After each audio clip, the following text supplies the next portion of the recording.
Hi friends, welcome back to our channel. 8ാം ക്ലാസ്സിലെ അടിസ്ഥാന ശാസ്ത്രം പാദവാർഷിക മൂല്യനിർണ്ണയം 2024-25 വർഷത്തെ ക്വസ്റ്റ്യൻ പേപ്പറാണ് നമ്മൾ നോക്കാൻ പോകുന്നത്. അപ്പോൾ നമ്മൾ ഈ വീഡിയോയിൽ ഊർജ്ജതന്ത്രം, അതുപോലെ തന്നെ രസതന്ത്രം, അതുപോലെ തന്നെ ജീവശാസ്ത്രം, ഈ മൂന്നും കൂടെ ഒരു വീഡിയോയിലാണ് നോക്കുന്നത്. അപ്പോൾ എന്തൊക്കെയാണ് ക്വസ്റ്റ്യൻസ്, അവയുടെ ആൻസേഴ്സ് എന്തൊക്കെയാണെന്ന് നമുക്ക് ഡീറ്റെയിൽ ആയിട്ട് നോക്കാം. ഊർജ്ജതന്ത്രത്തിലെ ഒന്നാമത്തെ ക്വസ്റ്റ്യനാണ് നോക്കുന്നത്. 1 മുതൽ 4 വരെയുള്ള ചോദ്യങ്ങളിൽ നിന്ന് ഏതെങ്കിലും 3 എണ്ണത്തിനാണ് ഉത്തരം എഴുതാൻ പറഞ്ഞിട്ടുള്ളത്. ഒരു സ്കോർ വീതമാണ് കേട്ടോ. ഒന്നാമത്തേത്, പ്രകാശത്തിന് ശൂന്യതയിൽ 3 ലക്ഷം കിലോമീറ്റർ സഞ്ചരിക്കാൻ എത്ര സമയം വേണം എന്നാണ് ചോദിച്ചിട്ടുള്ളത്. ഓപ്ഷൻസ് വന്നിട്ടുണ്ട്: 1 സെക്കൻഡ്, അര സെക്കൻഡ്, 2 സെക്കൻഡ്, 3 സെക്കൻഡ്. എത്രയാണ്? 1 സെക്കൻഡ് എന്നുള്ളതാണ് ശരിയായ ഉത്തരം. രണ്ടാമത്തേത്, 1ാം പദജോടി ബന്ധം കണ്ടെത്തി 2ാം പദജോടി പൂർത്തിയാക്കുക. ഒന്നാമത്തേത് സദിശ അളവ് പ്രവേഗമാണ്. അതിശ അളവ് അതേതാണ്? വേഗതയാണ്. ഓക്കെ, വേഗതയാണ് നമ്മൾ അതിശ അളവ് എന്ന് പറയുന്നത്. മൂന്നാമത്തേത്, ചുവടെ നൽകിയവയിൽ നിന്ന് ശരിയായി രേഖപ്പെടുത്തിയ യൂണിറ്റ് കണ്ടെത്തി എഴുതുക. Volt, pascal, kelvin, ampere. ഏതാണ്? പാസ്കൽ എന്നുള്ളതാണ് ശരിയായ ഉത്തരം. നാലാമത്തേത്, ബലത്തിൻ്റെ SI യൂണിറ്റ്. ബലത്തിൻ്റെ SI യൂണിറ്റ് നമ്മൾ ന്യൂട്ടൺ, എൻ എന്ന ആൽഫബറ്റ് ഉപയോഗിച്ചിട്ടാണ് നമ്മൾ ഡിനോട്ട് ചെയ്യാതെ. അപ്പോൾ ന്യൂട്ടൺ ബ്രാക്കറ്റിൽ N എന്ന് എഴുതി കൊടുത്താൽ മതി. ഇനി അടുത്ത സെക്ഷനാണ്. 5 മുതൽ 9 വരെയുള്ള ചോദ്യങ്ങളിൽ നിന്ന് ഏതെങ്കിലും 4 എണ്ണത്തിനാണ് ഉത്തരം എഴുതാൻ പറഞ്ഞിട്ടുള്ളത്. 2 സ്കോർ വീതമാണ് ഓരോ ചോദ്യത്തിനും. ഓക്കെ. അഞ്ചാമത്തേത്, പൊതുനിരത്തുകൾക്കരികിൽ സാധാരണ കാണപ്പെടുന്ന ഒരു ട്രാഫിക് സൈൻ ബോർഡാണ് നൽകിയിരിക്കുന്നത്. അപ്പോൾ അവിടെ ഒരു ട്രാഫിക് സൈൻ ബോർഡ് നൽകിയിട്ടുണ്ട് അല്ലേ. ചോദ്യം, ഈ ചിത്രം എന്തിനെയാണ് സൂചിപ്പിക്കുന്നത്? എന്തിനെയാണ്? റോഡ് മുറിച്ച് കടക്കുന്ന സീബ്ര ക്രോസിംഗ് അടുത്തുണ്ട് എന്നതാണ് ഈ സൂചന നമുക്ക് നൽകുന്നത്. ഇനി ഇതിലെ ബി ചോദ്യം, കാൽനട യാത്രക്കാർക്കുണ്ടാകുന്ന റോഡ് അപകടങ്ങൾ കുറയ്ക്കാനുള്ള ഏതെങ്കിലും 2 മാർഗങ്ങൾ നിർദ്ദേശിക്കാനാണ് പറഞ്ഞിട്ടുള്ളത്. ഒന്ന്, നടപ്പാതയിലൂടെ നടക്കുക എന്നുള്ളതും, അതുപോലെ തന്നെ റോഡിൻ്റെ വലതുവശം ചേർന്ന് നടക്കുക, സീബ്ര ലൈനിലൂടെ നടക്കുക, ട്രാഫിക് നിയമങ്ങൾ അനുസരിക്കുക. ഇവിടെ 4 എണ്ണം തന്നിട്ടുണ്ട്. 2 എണ്ണമാണ് നിങ്ങളുടെ അടുത്ത് എഴുതാൻ പറഞ്ഞിട്ടുള്ളത്. ഇനി ഇതിലെ ആറാമത്തെ ചോദ്യം, ഒരു കുട്ടി 200 ഷീറ്റുകളുള്ള സയൻസ് ഡയറിയുടെ പേപ്പറുകളുടെ ആകെ കനം അളന്നപ്പോൾ 2 സെൻറ്റിമീറ്റർ ലഭിച്ചെങ്കിൽ ഇതിലെ ഒരു പേപ്പറിൻ്റെ കനം SI യൂണിറ്റിൽ കണ്ടെത്തുക എന്നാണ് പറഞ്ഞിട്ടുള്ളത്. അപ്പോൾ ഇവിടെ ആകെ കനം എന്ന് പറയുന്നത് 2 സെൻറ്റിമീറ്റർ ആണ്. ആകെ ഷീറ്റുകളുടെ എണ്ണം എന്ന് പറയുന്നത് 200 ആണ്. അപ്പോൾ ഒരു ഷീറ്റിൻ്റെ കനം നമുക്ക് എങ്ങനെ കണ്ടെത്താം? ഡിവൈഡ് ചെയ്താൽ മതി അല്ലേ. അഥവാ 2 × 200 = 0.01 സെൻറ്റിമീറ്റർ. ഓക്കെ, അപ്പോൾ ഇങ്ങനെയാണ് ഇതിൻ്റെ ഉത്തരം നമുക്ക് ലഭിക്കുന്നത്. അടുത്ത ചോദ്യം 7ാമത്തെ ചോദ്യമാണ്. ഒരു മോട്ടോർ കാറിൻ്റെ വേഗം 3 സെക്കൻഡ് കൊണ്ട് 4 മീറ്റർ/സെക്കൻഡിൽ നിന്നും 16 മീറ്റർ/സെക്കൻഡായി വർദ്ധിക്കുന്നു. കാറിൻ്റെ ത്വരണം എത്രയായിരിക്കും എന്നാണ് ചോദിച്ചിട്ടുള്ളത്. ത്വരണം എന്ന് പറഞ്ഞാൽ ആക്സിലറേഷൻ അല്ലേ. അപ്പോൾ അതിൻ്റെ ഇക്വേഷൻ എന്ന് പറയുന്നത് A = V - U / T എന്നുള്ളതാണ്. ഇവിടെ U എന്ന് പറയുന്നത് 4 ആണ്.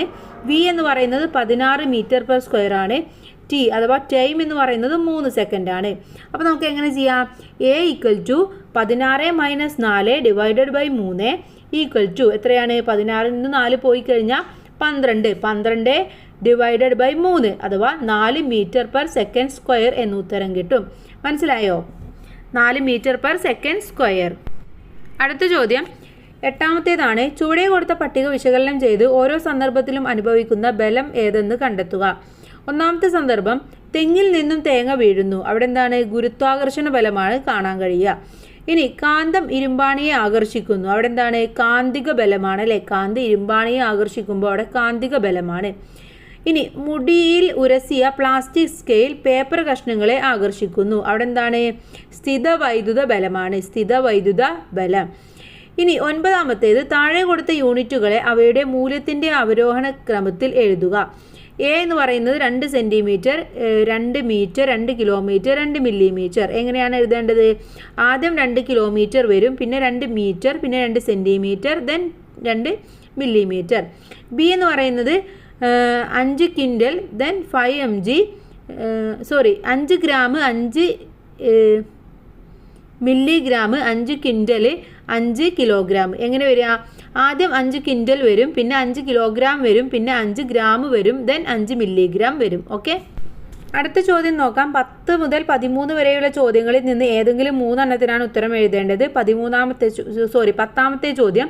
ഒരു ഗ്ലാസ് ബീക്കറിൽ 3 വ്യത്യസ്ത ദ്രാവകങ്ങൾ എടുത്തിരിക്കുന്നത് 3 ചിത്രത്തിൽ ചുവടെ നൽകിയിരിക്കുന്ന X മണ്ണെണ്ണയും Y ശുദ്ധജലത്തെയും Z ഉപ്പ് ലായനിയെയും സൂചിപ്പിക്കുന്നു. ഇതിൽ ശരിയായ ചിത്രം ഏതെന്ന് കണ്ടെത്താനാണ് പറഞ്ഞിട്ടുള്ളത്. ഏതാണ് ഇതിലെ ശരിയായ ചിത്രം എന്ന് പറയുന്നത് ചിത്രം ബി ആണ്. ഓക്കെ, ബി ആണ് ശരിയായ ചിത്രം. ഉത്തരം സാധൂകരിക്കുക. കാരണം എന്താണ്? മണ്ണെണ്ണയെ അപേക്ഷിച്ച് ശുദ്ധജലത്തിന് സാന്ദ്രത കൂടുതലാണ്. ഉപ്പ് ലായനിക്ക് ജലത്തേക്കാൾ സാന്ദ്രത കൂടുതലാണ്. അതുകൊണ്ടാണ് ചിത്രം ബി ആണ് ശരിയായിട്ടുള്ളത് എന്ന് പറയുന്നത്. അടുത്ത ചോദ്യം 11ാമത്തെ ചോദ്യമാണ്. മോട്ടോർ വാഹനങ്ങളിൽ ഉപയോഗിക്കുന്ന ഒരു ഉപകരണത്തിന്റെ ചിത്രമാണ് നൽകിയിരിക്കുന്നത്. ഈ ഉപകരണത്തിന്റെ പേര് എഴുതുക. ഇത് സ്പീഡോമീറ്റർ ആണ്. ഓക്കെ, അപ്പോൾ അവിടെ സ്പീഡോമീറ്റർ എന്ന് എഴുതി കൊടുക്കുക. ഇതിൽ ബി ചോദ്യം. 60 km/h വേഗത്തിൽ സഞ്ചരിക്കുന്ന ഒരു വാഹനം 90 കിലോമീറ്റർ ദൂരം സഞ്ചരിക്കാൻ എത്ര സമയമെടുക്കുമെന്നാണ് ചോദിച്ചിട്ടുള്ളത്. എങ്ങനെ കണക്കാക്കാം? നമുക്കറിയാം സമയം = ദൂരം / വേഗതയാണ് അല്ലേ. ഇവിടെ ദൂരം എന്ന് പറയുന്നത് 90 കിലോമീറ്റർ ആണ്. വേഗത എന്ന് പറയുന്നത് 60 km/h ആണ്. അപ്പോൾ 90 / 60 ചെയ്യുമ്പോൾ നമുക്ക് 1.5 അവർ അഥവാ 1.5 മണിക്കൂർ എന്ന് നമുക്ക് ഉത്തരം കിട്ടും. അടുത്ത ചോദ്യം നോക്കാം. 12ാമത്തെ ചോദ്യമാണ്. അടിസ്ഥാന യൂണിറ്റുകളെക്കുറിച്ചും വ്യുൽപ്പന്ന യൂണിറ്റുകളെക്കുറിച്ചും പരിചിതമാണല്ലോ. ഒന്നാമത്തേത് എ ചോദ്യം. വ്യുൽപ്പന്ന യൂണിറ്റുകൾ എന്നതുകൊണ്ട് എന്താണ് അർത്ഥമാക്കുന്നത്? എന്താണ് വ്യുൽപ്പന്ന യൂണിറ്റ് എന്ന് പറഞ്ഞാൽ? അടിസ്ഥാന യൂണിറ്റുകൾ ഉപയോഗിച്ച് പ്രസ്താവിക്കുന്നതോ അടിസ്ഥാന യൂണിറ്റുകളെ ആശ്രയിച്ച് നിലനിൽക്കുന്നതോ ആയ യൂണിറ്റുകളെയാണ് നമ്മൾ വ്യുൽപ്പന്ന യൂണിറ്റുകൾ എന്ന് പറയുക. ബി ചോദ്യം. പരപ്പളവ് പ്രസ്താവിക്കുന്നത് ഏത് അടിസ്ഥാന യൂണിറ്റിനെ ആസ്പദമാക്കിയാണ്? പരപ്പളവ് എന്ന് പറയുന്നത് നമുക്കറിയാം നീളത്തിനെ ആസ്പദമാക്കിയാണ് അല്ലേ. അപ്പോൾ നീളത്തിൻ്റെ അടിസ്ഥാന യൂണിറ്റിനെ അഥവാ മീറ്ററിനെ ആസ്പദമാക്കിയാണ് പരപ്പളവിൻ്റെ യൂണിറ്റ് പ്രസ്താവിക്കുന്നത്. ഇനി ഇതിൽ സി ചോദ്യം നോക്കൂ. സാന്ദ്രതയുടെ യൂണിറ്റ് എഴുതാനാണ് പറഞ്ഞിട്ടുള്ളത്. എന്താണ് സാന്ദ്രതയുടെ യൂണിറ്റ്? km/m³ എന്നുള്ളതാണ്. ഓക്കെ, ഇനി 13ാമത്തെ ചോദ്യം നോക്കാം. ഫിസിക്സിലെ അവസാനത്തെ ചോദ്യമാണ് 13ാമത്തെ ചോദ്യം എന്ന് പറയുന്നത്. ഒരു ക്രിക്കറ്റ് ബോൾ ലംബദിശയിൽ മുകളിലേക്ക് എറിഞ്ഞപ്പോൾ കയ്യിൽ നിന്നും 10 മീറ്റർ ഉയർന്ന ശേഷം തിരികെ കയ്യിൽ വന്ന് പതിക്കുന്നു. എ ചോദ്യം. ബോൾ സഞ്ചരിച്ച ആകെ ദൂരം എത്രയാണ്? എങ്ങനെയാണ് നമ്മൾ കണക്കാക്കുക? പന്ത് സഞ്ചരിച്ച മൊത്തം ദൂരം എന്ന് പറയുന്നത് മുകളിലേക്കുള്ള ദൂരം പ്ലസ് താഴേക്കുള്ള ദൂരമാണല്ലേ. അപ്പോൾ എത്രയാണ് പറഞ്ഞിട്ടുള്ളത്? 10 മീറ്റർ ഉയർന്ന ശേഷമാണ്. അപ്പോൾ 10 മീറ്റർ തന്നെയാണ് താഴേക്കും വന്നിട്ടുണ്ടാവുക. അപ്പോൾ 10 + 10 എത്രയാണ്? 20. അപ്പോൾ ആകെ ദൂരം എന്ന് പറയുന്നത് 20 മീറ്റർ ആണ്. ഇവിടെ മീറ്ററിലാണ് കൊടുത്തിട്ടുള്ളത്, അതുകൊണ്ട് 20 മീറ്റർ എന്ന് വരും. ഇനി ബി ചോദ്യം. ബോൾ തിരികെ കയ്യിൽ എത്തിയപ്പോൾ ഉണ്ടായ സ്ഥാനാന്തരം എത്രയാണ്? അവിടെ എത്രയാണ് സ്ഥാനാന്തരം? സ്ഥാനാന്തരം എന്ന് പറയുന്നത് 0 ആണല്ലേ. കാരണം അത് തിരികെ കയ്യിലേക്ക് തന്നെയാണ് എത്തിയത്. അപ്പോൾ അവിടെ സ്ഥാനാന്തരം 0 പറയാം. സി ചോദ്യം. ബോൾ താഴേക്ക് പതിക്കുമ്പോൾ അതിൻ്റെ ത്വരണം 10 m/s² ആണെങ്കിൽ 0.5 സെക്കൻഡ് ആകുമ്പോൾ അതിൻ്റെ പ്രവേഗം എത്രയായിരിക്കും എന്നാണ് ചോദിച്ചിട്ടുള്ളത്. അഥവാ വെലോസിറ്റി എത്രയായിരിക്കും? അപ്പോൾ എങ്ങനെ കണക്കാക്കാം? നമുക്കറിയാം v = u + at a × t എന്നുള്ളതാണ്. ഇവിടെ u എന്ന് പറയുന്നത് 0 ആണല്ലേ. 0 m/s² ആയിരുന്നു. എ എന്ന് പറയുന്നത് 10 m/s². ടി എന്ന് പറയുന്നത് നമുക്ക് 0.5 സെക്കൻഡ് എന്ന് കണക്കാക്കാം. അത്രയും കണക്കാക്കിയിട്ടാണ് നമ്മളോട് കാണാൻ പറഞ്ഞിട്ടുള്ളത്. അപ്പോൾ നമുക്ക് ഇതൊക്കെ ഒന്ന് അപ്ലൈ ചെയ്ത് നോക്കാം. v = 0 + 10 × 0.5 എത്രയാണ് ഉത്തരം കിട്ടുക? v = 5 m/s നമുക്ക് ഉത്തരം കിട്ടും. ഓക്കെ, അപ്പോൾ 0.5 അത് 5 m/s² ആണ്. സെക്കൻഡാണ്, സ്ക്വയർ ഇല്ല, സെക്കൻഡാണ് സഞ്ചരിക്കുക എന്ന് നമുക്ക് ഉത്തരം കിട്ടും.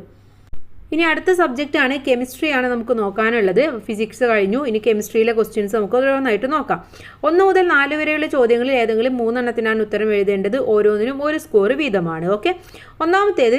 ചുവടെ നൽകിയിരിക്കുന്നവയിൽ ബഹു അറ്റോമിക തന്മാത്ര ഏത്? ബഹു അറ്റോമിക തന്മാത്ര ഏതെന്നാണ് ചോദ്യം. തന്നിട്ടുള്ളത് ഓക്സിജൻ, ഹീലിയം, ഫോസ്ഫറസ്, കാർബൺ. ഏതാണ്? ഫോസ്ഫറസ് ആണ് കറക്റ്റായ ആൻസർ. ഓക്കെ, ഫോസ്ഫറസ് എന്ന് ഉത്തരം എഴുതുക. രണ്ടാമത്തേത്. ചന്ദനത്തിരി കത്തുമ്പോൾ സുഗന്ധം വളരെ പെട്ടെന്ന് വ്യാപിക്കുന്നു. കാരണം എഴുതാനാണ് പറഞ്ഞിട്ടുള്ളത്. എന്തുകൊണ്ടാണ്? കണികകളുടെ താപനില കൂടുമ്പോൾ അവിടെ വ്യാപനത്തിൻ്റെ നിരക്ക് കൂടുന്നു. അതുകൊണ്ടാണ്. ഒന്നുകൂടെ പറയാം. കണികകളുടെ താപനില കൂടുമ്പോൾ വ്യാപനത്തിൻ്റെ നിരക്ക് കൂടുന്നു. മൂന്നാമത്തേത് രാസപ്രവർത്തനങ്ങളിലൂടെ വിഘടിപ്പിച്ച് ഘടകങ്ങളാക്കാൻ കഴിയാത്ത ശുദ്ധ പദാർത്ഥങ്ങളാണ്. ആ പദാർത്ഥത്തിൻ്റെ പേര് പറയുന്നത് എന്താണ്? മൂലകങ്ങൾ എന്നാണ്. അപ്പോൾ അവിടെ മൂലകങ്ങൾ എന്നുത്തരം വരും. നാലാമത്തേത് ബീക്കറിലെടുത്ത ജലത്തിലേക്ക് ചരടിൽ കെട്ടിയ ഒരു കല്ല് താഴ്ത്തുമ്പോൾ ജലനിരപ്പ് ഉയരുന്നു. കാരണം എഴുതാനാണ് പറഞ്ഞിട്ടുള്ളത്. എന്തുകൊണ്ടാണ്? കല്ലിന് സ്ഥിതി ചെയ്യാൻ സ്ഥലം ആവശ്യമായതുകൊണ്ട്. കല്ലിന് സ്ഥിതി ചെയ്യാൻ സ്ഥലം ആവശ്യമായതുകൊണ്ട്. ഓക്കെ, ഇനി അടുത്ത സെക്ഷനാണ് 5 മുതൽ 9 വരെയുള്ള ചോദ്യങ്ങളിൽ ഏതെങ്കിലും 4 എണ്ണത്തിനാണ് ഉത്തരം എഴുതേണ്ടത്. ഓരോന്നിനും 2 സ്കോർ വീതമാണ്. 5ാമത്തെ ചോദ്യം, നൈട്രജൻ പ്രതീകം N ആണ്. 2N, N2 ഇവ ഓരോന്നും എന്തിനെ സൂചിപ്പിക്കുന്നു എന്ന് എഴുതാനാണ് പറഞ്ഞിട്ടുള്ളത്. 2N എന്ന് പറഞ്ഞത് എന്താണ്? 2 നൈട്രജൻ ആറ്റങ്ങളാണ്. ഓക്കെ, 2 നൈട്രജൻ ആറ്റങ്ങളാണ്. N2 എന്ന് പറഞ്ഞാൽ ഒരു നൈട്രജൻ തന്മാത്രയാണ്. ഓക്കെ, ഇനി 6ാമത്തെ ചോദ്യം A ആണ്. എത്ര നാൾ തിളനില 78 ഡിഗ്രി സെൽഷ്യസ്, മെഥനോളിൽ തിളനില 65 ഡിഗ്രി സെൽഷ്യസ്. ഇവ കലർന്ന മിശ്രിതത്തിൽ നിന്നും ഘടകങ്ങളെ വേർതിരിക്കാൻ ഉപയോഗിക്കുന്ന മാർഗം ഏത്? സ്വേദനം, ഉത്പാദനം, ആംശിക സ്വേദനം, സെൻട്രിഫിക്കേഷൻ. ഏതാണ്? ആംശിക സ്വേദനം എന്നുള്ളതാണ്. ബി ചോദ്യം, ഈ മാർഗം തിരഞ്ഞെടുക്കാനുള്ള കാരണം എഴുതാനാണ് പറഞ്ഞിട്ടുള്ളത്. എന്താണ്? പരസ്പരം കലരുന്ന ദ്രാവക മിശ്രിതത്തിൽ അടങ്ങിയിരിക്കുന്ന ഘടകങ്ങളെ തിളനിലയുടെ നേരിയ വ്യത്യാസത്തിൻ്റെ അടിസ്ഥാനത്തിൽ നമുക്ക് മാറ്റാൻ വേണ്ടിയിട്ട് സാധിക്കും. അതുകൊണ്ടാണ്. ഒന്നുകൂടെ പറയാം, പരസ്പരം കലരുന്ന ദ്രാവക മിശ്രിതത്തിൽ അടങ്ങിയിരിക്കുന്ന ഘടകങ്ങളെ തിളനിലയുടെ നേരിയ വ്യത്യാസത്തിൻ്റെ അടിസ്ഥാനത്തിൽ. അടുത്ത ചോദ്യം നോക്കാം. 7ാമത്തേതാണ്. താഴെ കൊടുത്തിരിക്കുന്ന പ്രസ്താവനകളിൽ നിന്നും ഖരപദാർത്ഥങ്ങൾക്ക് മാത്രം യോജിച്ചവ തിരഞ്ഞെടുക്കാനാണ് പറഞ്ഞിട്ടുള്ളത്. തന്നിട്ടുള്ളത് കണികകൾക്ക് ചലന സ്വാതന്ത്ര്യം വളരെ കുറവാണ്. കണികകളുടെ ഊർജം വളരെ കൂടുതലാണ്. കണികകൾ തമ്മിലുള്ള അകലം വളരെ കൂടുതലാണ്. കണികകൾ തമ്മിലുള്ള ആകർഷണ ബലം കൂടുതലാണ്. ഇതിൽ ശരിയായിട്ടുള്ളത് 1ാമത്തെയും 4ാമത്തെയുമാണ്. അഥവാ കണികകൾക്ക് ചലന സ്വാതന്ത്ര്യം വളരെ കുറവാണ് എന്നതും കണികകൾ തമ്മിലുള്ള ആകർഷണ ബലം കൂടുതലാണ് എന്നുള്ളതുമാണ്. 8ാമത്തെ ചോദ്യം, സൾഫ്യൂരിക് ആസിഡിൻ്റെ രാസസൂത്രം H2SO3 ആണ്. SO4 ആണ്. ഒരു സൾഫ്യൂരിക് ആസിഡ് തന്മാത്രയിൽ അടങ്ങിയിരിക്കുന്ന ഓക്സിജൻ ആറ്റങ്ങളുടെ എണ്ണം എത്രയാണ്? 4 എണ്ണമാണ്. ഓക്കെ, ഓക്സിജൻ ആറ്റങ്ങളുടെ എണ്ണം 4 എണ്ണമാണ്. ഇനി 2 സൾഫ്യൂരിക് ആസിഡ് തന്മാത്രകളിൽ അടങ്ങിയിരിക്കുന്ന ആകെ ആറ്റങ്ങളുടെ എണ്ണം കണ്ടെത്തി എഴുതാനാണ് പറഞ്ഞിട്ടുള്ളത്. ഇവിടെ 2 സൾഫ്യൂരിക് ആസിഡ് തന്മാത്രയിൽ അടങ്ങിയിരിക്കുന്ന ആകെ ആറ്റങ്ങൾ എന്ന് പറയുന്നത് എത്രയാണ്? 14 ആണ്. ഓക്കെ, അപ്പോൾ A എന്ന് പറയുന്നത് 4ഉം B എന്ന ആൻസർ 14ഉമാണ്. അടുത്ത ചോദ്യം 9ാമത്തെ ചോദ്യമാണ്. കണികകളുടെ സ്വഭാവത്തിൻ്റെ അടിസ്ഥാനത്തിൽ പദാർത്ഥങ്ങളെ ശുദ്ധ പദാർത്ഥങ്ങൾ, മിശ്രിതങ്ങൾ എന്നിങ്ങനെ തിരിച്ചിരിക്കുന്നു. A ചോദ്യം, ശുദ്ധ പദാർത്ഥങ്ങൾ എന്നാൽ എന്താണ് ശുദ്ധ പദാർത്ഥം എന്ന് പറഞ്ഞാൽ? വ്യത്യസ്ത സ്വഭാവമുള്ള കണികകളാൽ നിർമ്മിതമായ പദാർത്ഥങ്ങളെയാണ് നമ്മൾ ശുദ്ധ പദാർത്ഥങ്ങൾ എന്ന് പറയുന്നു. ഒന്നുകൂടെ പറയാം, വ്യത്യസ്ത സ്വഭാവമുള്ള കണികകളാൽ നിർമ്മിതമായ പദാർത്ഥങ്ങൾ. ഇനി B ചോദ്യം, ചുവടെ നൽകിയിരിക്കുന്നവയിൽ നിന്ന് മിശ്രിതങ്ങളെ തിരഞ്ഞെടുക്കുക. ജലം, സോഡാ വെള്ളം, മണ്ണ്, കാർബൺ ഡൈ ഓക്സൈഡ്. ഇതിലേതാണ്? മണ്ണും സോഡാ വെള്ളവുമാണ്. ഇനി 10 മുതൽ 13 വരെയുള്ള ചോദ്യങ്ങളിൽ ഏതെങ്കിലും 3 എണ്ണത്തിനാണ് ഉത്തരം എഴുതാൻ പറഞ്ഞിട്ടുള്ളത്. ഓരോന്നിനും 3 സ്കോർ വീതമാണ്. 10ാമത്തെ ചോദ്യം, ഒരു കുപ്പിയെ തുല്യവ്യാപ്തം വീതം മണ്ണെണ്ണയും ജലവും എടുത്ത് നന്നായി കുലുക്കുന്നു. അല്പസമയം അനക്കാതെ വെച്ചതിന് ശേഷം കുപ്പി നിരീക്ഷിക്കുക. എന്താണ് നമുക്ക് കാണാൻ കഴിയുക? ഏത് ദ്രാവകമാണ് അടിഭാഗത്ത് കാണപ്പെടുന്നത്? എന്തുകൊണ്ട്? ഏതാണ്? ജലമാണ് അടിഭാഗത്ത് കാണുന്നത് അല്ലേ? എന്തുകൊണ്ടാണ്? ജലത്തിന് മണ്ണെണ്ണയേക്കാൾ സാന്ദ്രത കൂടുതലായതുകൊണ്ട്. B ചോദ്യം, ഈ മിശ്രിതത്തിൽ നിന്ന് ഘടകങ്ങളെ വേർതിരിക്കാൻ ഉപയോഗിക്കുന്ന ഉപകരണത്തിൻ്റെ പേര് എഴുതാൻ പറഞ്ഞിട്ടുണ്ട്. ഏതാണ്? സെപ്പറേറ്റിംഗ് ഫണലാണ് നമ്മൾ അതിനായിട്ട് ഉപയോഗിക്കുന്ന ഉപകരണം എന്ന് പറയുന്നത്. ഇനി അടുത്ത ചോദ്യം നോക്കാം. ഇനി 11ാമത്തെ ചോദ്യം പട്ടിക പൂർത്തിയാക്കുക എന്നുള്ളതാണ്. മൂലകം, നാമകരണത്തിൻ്റെ അടിസ്ഥാനം, പ്രതീകം, ഇത്രയുമാണ് തന്നിട്ടുള്ളത്. അവിടെ 1ാമത്തേത് A എന്ന മൂലകം മിസ്സിംഗ് ആണ്. അവിടെ നാമകരണത്തിൻ്റെ അടിസ്ഥാനം ഓറം ലാറ്റിൻ നാമം എന്ന് കൊടുത്തിട്ടുണ്ട്. പ്രതീകം AU എന്നും കൊടുത്തിട്ടുണ്ട്. അപ്പോൾ അത് ഏതാണ് മൂലകം? സ്വർണ്ണമാണ്. ഓക്കെ, അപ്പോൾ അവിടെ സ്വർണം എന്നാണ് എഴുതി കൊടുക്കേണ്ടത്. ഇനി ക്യൂറിയൻ തന്നിട്ടുണ്ട്. നാമകരണത്തിൻ്റെ അടിസ്ഥാനം എന്ന് പറയുന്നത് എന്താണ്? മേരി ക്യൂറി, ശാസ്ത്രജ്ഞയുടെ പേരടിസ്ഥാനപ്പെടുത്തിയാണല്ലോ. അപ്പോൾ അവിടെ മേരി ക്യൂറി ശാസ്ത്രജ്ഞ എന്ന് എഴുതി കൊടുക്കുക. പ്രതീകം തന്നിട്ടുണ്ട്. CM എന്ന് തന്നിട്ടുണ്ട്. ഇനി അടുത്തത് ക്ലോറിൻ ആണ്. ക്ലോറോ നിറമാണ്. അവിടെ എന്താണ് അതിൻ്റെ പ്രതീകം എന്ന് പറയുന്നത്? Cl ആണ്. ഓക്കെ, Cl എന്നുള്ളതാണ് അതിൻ്റെ പ്രതീകം. ഇനി 12ാമത്തേത് ചില രാസസമവാക്യങ്ങൾ നൽകിയിരിക്കുന്നു. എന്തൊക്കെയാണ്? ഒന്ന് തന്നിട്ടുള്ളത് CaCO3, അത് CaO + CO2 എന്നുള്ളതാണ്. അതുപോലെ 2ാമത്തേത് CO2 പ്ലസ് സി എന്നുള്ളത് 2CO എന്നായിട്ട് മാറും. അടുത്തത് Mg ആണ്. Mg പ്ലസ് O2 എന്ന് പറയുന്നത് MgO ആയിട്ട് മാറും. ചോദ്യം സമവാക്യം 2ലെ അഭികാരങ്ങൾ ഏതെല്ലാം എന്നാണ് ചോദിച്ചിട്ടുള്ളത്. ഏതൊക്കെയാണ്? അഭികാരങ്ങൾ കാർബൺ ഡൈ ഓക്സൈഡും കാർബണുമാണ്. ഓക്കെ, അവിടെ കാർബൺ ഡൈ ഓക്സൈഡ് കാർബൺ എന്ന് എഴുതി കൊടുക്കുക. ബി ചോദ്യം ഇവയിൽ സമീകൃത സമവാക്യങ്ങൾ ഏതെല്ലാം? ഏതൊക്കെയാണ്? ഒന്ന് CaCO3 CaO പ്ലസ് CO2 എന്നുള്ളതും അതുപോലെ തന്നെ അടുത്തതെന്ന് പറയുന്നത് CO2 plus C equal to 2CO എന്നുള്ളതുമാണ്. ഇനി സമീകരിക്കാത്ത രാസസമവാക്യം സമീകരിച്ച് എഴുതാൻ പറഞ്ഞിട്ടുണ്ട്. അതേതാണ്? 2Mg പ്ലസ് O2 എന്നുള്ളത് 2MgO എന്നായിട്ടാണ് മാറുക. ഓക്കെ, ഇനി കെമിസ്ട്രിയിലെ അവസാനത്തെ ചോദ്യത്തിലേക്ക് കടക്കാം. ഇവിടെ ഒരു ഉപകരണം തന്നിട്ടുണ്ട്. ഈ ഉപകരണത്തിൻ്റെ പേര് എഴുതുക എന്നാണ് പറഞ്ഞിട്ടുള്ളത്. ഇതെന്താണ്? സെൻട്രിഫ്യൂജ് ആണ്. Okay, centrifuge. ബി ചോദ്യം കണികകളുടെ ഏത് സവിശേഷത പ്രയോജനപ്പെടുത്തിയാണ് ഈ ഉപകരണം ഉപയോഗിച്ച് മിശ്രിതത്തിൽ നിന്നും ഘടകങ്ങളെ വേർതിരിക്കുന്നത്? ഏത് സവിശേഷതയാണ്? ഒരു ദ്രാവക മിശ്രിതത്തിലെ അലേയമായ കണികകളെ ഭാരവ്യത്യാസത്തിൻ്റെ അടിസ്ഥാനത്തിൽ വേർതിരിക്കുന്നു എന്നുള്ള ഒരു സവിശേഷതയാണ് ഇവിടെ ഉപയോഗപ്പെടുത്തുന്നത്. സി ചോദ്യം ഈ പ്രക്രിയ പ്രയോജനപ്പെടുത്തുന്ന ഒരു സന്ദർഭം എഴുതാൻ പറഞ്ഞിട്ടുണ്ട്. ഒന്ന് തൈരിൽ നിന്നും വെണ്ണ വേർതിരിക്കൽ, അതുപോലെ തന്നെ രക്തസാമ്പിളുകളിൽ നിന്നും രക്തകോശം വേർതിരിക്കുന്നത്.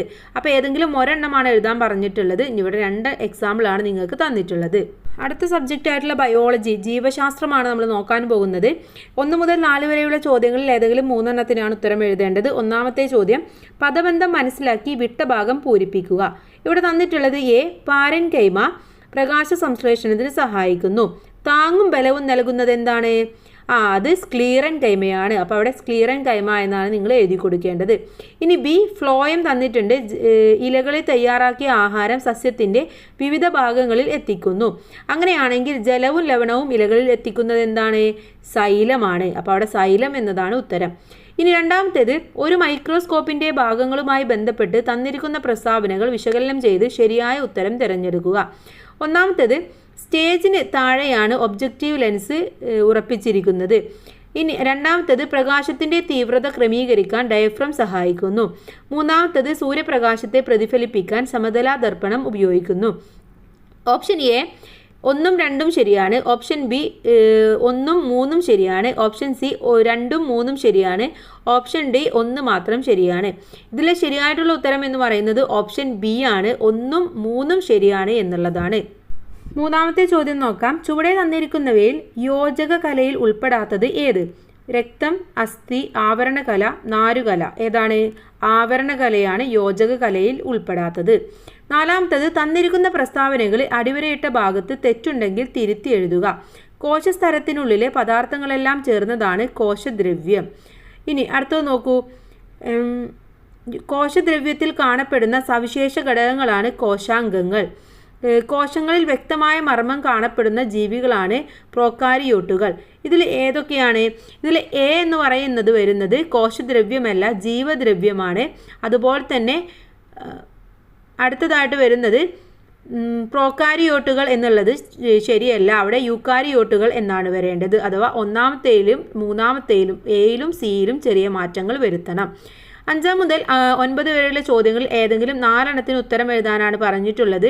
ഓരോ ചോദ്യത്തിനും 2 സ്കോർ വീതമാണ്. 5ാമത്തത് ജൈവകണങ്ങളുമായി ബന്ധപ്പെട്ട് നൽകിയിരിക്കുന്ന ചിത്രീകരണം ഉചിതമായി പൂർത്തിയാക്കുക. ഇവിടെ ജൈവകണം തന്നിട്ടുണ്ട്. അതിലെ വർണ്ണകണം എന്ന് തന്നിട്ടുണ്ട്. 2 ഓപ്ഷൻസ് ഇല്ല. അപ്പോൾ അവിടെ 1 എന്നുള്ളിടത്ത് നിങ്ങൾക്ക് ഹരിതഗണമോ അല്ലെങ്കിൽ ശ്വേതഗണമോ എഴുതാം. അഥവാ ജൈവകണം 3 തരത്തിലാണ് ഉള്ളത്. ഒന്ന് ഹരിതഗണം, വർണ്ണകണം, ശ്വേതഗണം. അപ്പോൾ അത് കറക്റ്റായിട്ട് എഴുതി കൊടുക്കുക. അതുപോലെ തന്നെ വർണ്ണകണത്തെ നമ്മൾ 3 ആയിട്ട് തിരിക്കുന്നുണ്ട്. ഒന്ന് സന്തോഫിൽ, മറ്റേ 2 എണ്ണം എന്ന് പറയുന്നത് ഒന്ന് കരോട്ടിനും മറ്റൊന്ന് ആന്തോസയാനിനുമാണ്. അപ്പോൾ ഇത് കറക്റ്റായിട്ട് അവിടെ എഴുതി കൊടുത്താൽ ഈ ഉത്തരം നമുക്ക് കംപ്ലീറ്റ് ചെയ്യാൻ വേണ്ടി സാധിക്കും. അടുത്ത ചോദ്യം, 6ാമത്തെ ചോദ്യം. കോശ സിദ്ധാന്തം രൂപപ്പെടുത്തിയത് ആരെല്ലാം എന്നാണ് ചോദിച്ചിട്ടുള്ളത്. ആരൊക്കെയായിരുന്നു? MJ ഷ്ലീഡനും അതുപോലെ തന്നെ തിയോണ്ടർ ഷാനും. ഇവർ 2 പേരും കൂടിയായിരുന്നു. ബി ചോദ്യം, ഈ സിദ്ധാന്തത്തിൻ്റെ മുഖ്യ ആശയങ്ങൾ എഴുതുക. എല്ലാ ജീവശരീരവും കോശനിർമ്മിതമാണ്. ജീവികളുടെ ഘടനാപരവും ജീവധർമ്മപരവുമായ അടിസ്ഥാന ഘടകങ്ങളാണ് കോശങ്ങൾ. ഈ 2ഉമായിരുന്നു ഇതിലെ പ്രധാനപ്പെട്ട ആശയങ്ങൾ എന്ന് പറയുന്നത്. 7. ബോക്സിൽ നിന്നും ഉചിതമായവ തിരഞ്ഞെടുത്ത് ജീവികളുടെ ഘടനാതലങ്ങൾ സൂചിപ്പിക്കുന്ന ഫ്ലോ ചാർട്ട് പൂർത്തിയാക്കുക. തന്നിട്ടുള്ളത് ജീവി സമുദായം, അവയവ വ്യവസ്ഥ, ജീവിഗണം, കല, കോശം, ഇത്രയുമാണ്. ഇതെങ്ങനെയാണ് എഴുതേണ്ടത്? കോശാംഗമാണ് ആദ്യം, അത് കഴിഞ്ഞാൽ കോശം വരും, അത് കഴിഞ്ഞാൽ കല, അത് കഴിഞ്ഞാൽ അവയവം, പിന്നെ അവയവ വ്യവസ്ഥ, പിന്നെ ജീവിഗണം. ഇങ്ങനെയാണ് വരേണ്ടത്. ഒന്നുകൂടെ പറയാം. കോശാംഗം, കോശം, കല, അവയവം, അവയവ വ്യവസ്ഥ, ജീവിഗണം. 8ാമത്തെ ചോദ്യം, സസ്യങ്ങളിൽ കാണപ്പെടുന്ന പ്രത്യേകതരം കോശത്തിൻ്റെ ചിത്രം നൽകിയിരിക്കുന്നു. താഴെ നമുക്കൊരു ചിത്രം തന്നിട്ടുണ്ട്. എ. ചിത്രത്തിൽ സൂചിപ്പിക്കുന്ന കോശം ഏത് കോശമാണിത്? മെരിസ്റ്റമിക്ക കോശമാണ്. അപ്പോൾ ആൻസർ മെരിസ്റ്റമിക്ക കോശം. ബി. പൂർണ്ണ വളർച്ച എത്തുമ്പോൾ ഈ കോശത്തിന് വരുന്ന ഏതെങ്കിലും 2 മാറ്റങ്ങൾ എഴുതാനാണ് പറഞ്ഞിട്ടുള്ളത്. ഒന്ന്, കോശഭിത്തി കട്ടിയുള്ളതാകുന്നു, കോശങ്ങൾ വലുതാകുന്നു, കോശദ്രവ്യത്തിൻ്റെ അളവ് കുറയുന്നു, വാക്യൂൾ വലിപ്പം വർദ്ധിക്കുന്നു, വിഭജനശേഷി നഷ്ടപ്പെടുന്നു. അപ്പോൾ ഏതെങ്കിലും 2 എഴുതിയാൽ മതി. ഇവിടെ 5 എണ്ണമാണ് പറഞ്ഞു തന്നിട്ടുള്ളത്. ഓക്കെ. അടുത്ത ക്വസ്റ്റ്യൻ 9ാമത്തെ ക്വസ്റ്റ്യനാണ്. കോശവിജ്ഞാനീയ ചരിത്രവുമായി ബന്ധപ്പെട്ട് ചുവടെ നൽകിയിരിക്കുന്ന പട്ടിക പൂർത്തിയാക്കാനാണ് പറഞ്ഞിട്ടുള്ളത്.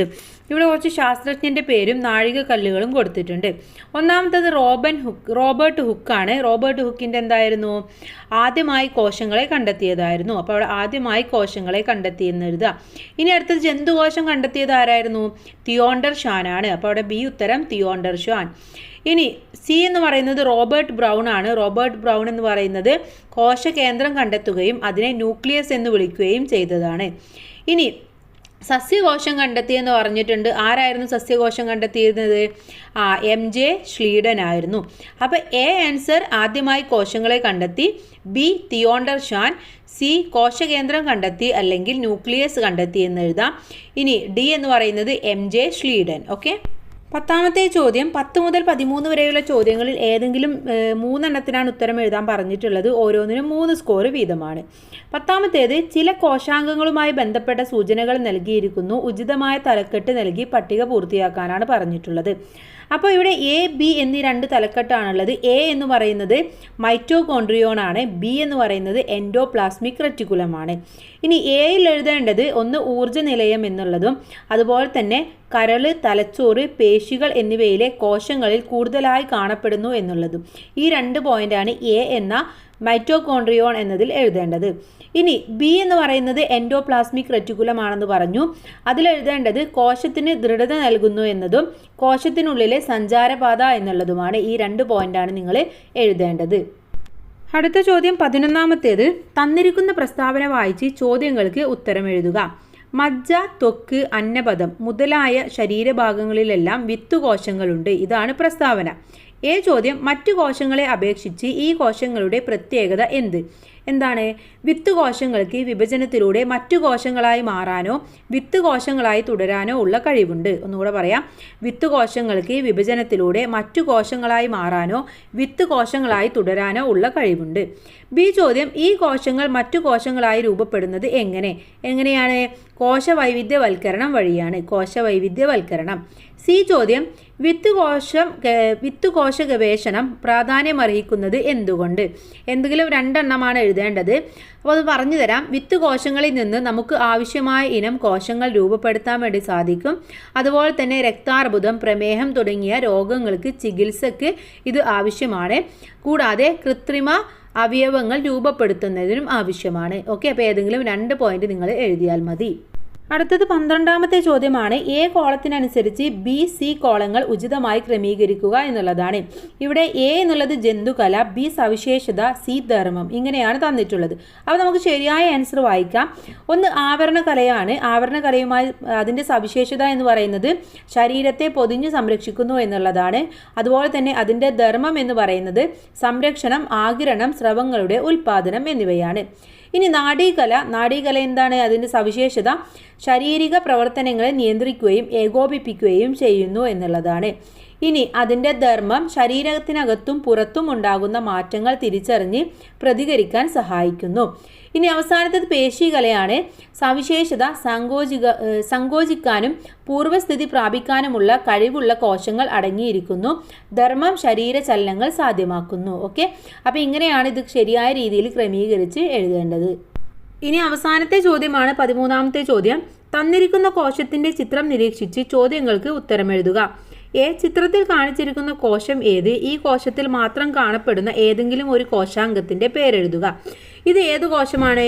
ജന്തുകോശമാണ്. ഇതിൽ മാത്രം കാണപ്പെടുന്ന ഏത് കോശമാണ്? സെൻട്രോസോമും അല്ലെങ്കിൽ ലൈസോസോം. ഇതിലെ ഏതെങ്കിലും ഒന്ന് നിങ്ങൾ എഴുതിയാൽ മതി. ഇനി ചിത്രത്തിൽ എക്സ്, വൈ എന്ന് അടയാളപ്പെടുത്തിയ ഭാഗങ്ങൾ തിരിച്ചറിയുക. എക്സ് എന്ന് പറയുന്നത് മർമ്മമാണ്, വൈ എന്ന് പറയുന്നത് ഗോൾജി കോംപ്ലക്സ് ആണ്. ഓക്കെ, ഇനി എക്സ് എന്ന ഭാഗത്തിന്റെ ധർമ്മം എന്ത് എന്ന് ചോദിച്ചിട്ടുണ്ട്. കോശത്തിൽ നടക്കുന്ന ജീവന പ്രവർത്തനങ്ങളെയെല്ലാം വിവിധ എൻസൈമുകളുടെ പ്രവർത്തനത്താൽ നിയന്ത്രിക്കുന്നത് ഈ ഒരു ഭാഗമാണ്. അപ്പോൾ ഇത്രയുമാണ് നമ്മുടെ ഈ ഒരു അടിസ്ഥാന ശാസ്ത്രത്തിൻ്റെ ക്വസ്റ്റ്യൻ പേപ്പർ എന്ന് പറയുന്നത്. അപ്പോൾ നമ്മൾ 3 സബ്ജക്റ്റും കൂടെ ഒരു വീഡിയോ ആയിട്ടാണ് ചെയ്യുന്നത്. അപ്പോൾ എല്ലാ കൂട്ടുകാർക്കും ഉപകാരമാകുമെന്ന് വിചാരിക്കുന്നു. Thanks for watching.